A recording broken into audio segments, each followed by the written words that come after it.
All, எல்லாரும் எப்படி இருக்கீங்க? இன்றைக்கி நம்ம பார்க்க போகிற டாபிக் என்ன அப்படின்னா செரி பிளாசம் பற்றி தான். இந்த செரி பிளாசம் பூ பார்த்திங்கன்னா பார்க்கவே ரொம்ப ப்ளசண்ட்டாக அழகாக இருக்கும். ஆனால் இதோட லைஃப் டைம்னு பார்த்தீங்கன்னா 1 மாதம் இல்லை 2 மாதம் தான் இருக்கும். அதுக்கு மேலே வந்து எல்லா பூவுமே வந்து உதிர்ந்து கொட்ட ஆரம்பிச்சிரும். அப்படியே கொட்டினாலுமே அது ஒரு அழகாக இருக்கும். இந்த ரோடு பார்த்தீங்கன்னா இந்த ரோட் சைடில் வந்து ஃபுல்லாகவே செரி பிளாசம் தான் இருக்குது. அதோட இதழ்கள் வந்து நல்லா கொட்டி அழகாக ஒரு பூ பந்தல் மாதிரி இருக்கும். நடக்கிறதுக்கு ரொம்ப சூப்பராக இருக்கும். இந்த பூவே பார்த்தீங்கன்னா 3 கலராக சேஞ்ச் ஆகும். ஃபஸ்ட்டு மலரும் போது வந்து நல்லா டார்க் பிங்காக இருக்கும், அதுக்கப்புறம் லைட் பிங்காக இருக்கும், அதுக்கப்புறம் வந்து ஒரு பேல் பிங்க் மாதிரி வந்துடும். இந்த பூ இருக்கிற இடத்துல எல்லாருமே வந்து கண்டிப்பாக ஒரு ஃபோட்டோ எடுக்காமல் போக மாட்டாங்க. எல்லாருக்குமே ரொம்ப பிடிச்சதாக இருக்கும்.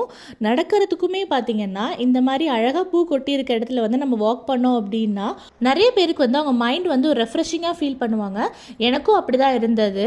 உங்களுக்கு எப்படின்றத கீழே கமெண்ட் பண்ணுங்கள். இந்த வீடியோ பிடிச்சிருந்துச்சுன்னா ஒரு லைக் பண்ணுங்கள்.